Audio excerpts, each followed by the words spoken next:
Sunflower పప్పు అని మనకు అమ్ముతారనమాట.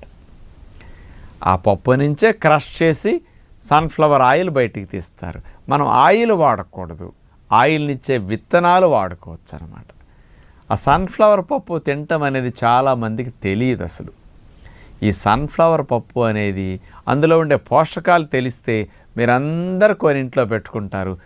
పిల్లలకి, పెద్దలకి, బలం కావాల్సిన వాళ్ళకి, గర్భిణీలకి, బాలింతలకి, హార్డ్ వర్కర్స్ అందరికీ అతి తక్కువ ఖర్చులో మంచి ఆహారంగా దీన్ని చెప్పుకోవచ్చు అన్నమాట. మామూలుగా 100 గ్రాములు పొద్దుతిరుగుడు పప్పు తీసుకుంటేనండి అందులో 620 క్యాలరీల శక్తి. మరి జీడిపప్పు 596 క్యాలరీల శక్తే. జీడిపప్పు కంటే బలం ఎక్కువ పొద్దుతిరుగుడు పప్పు. మరి రేటు జీడిపప్పు 800, 1000, 1200 దాకా కూడా ఉంటాయి కొన్ని మంచి క్వాలిటీ.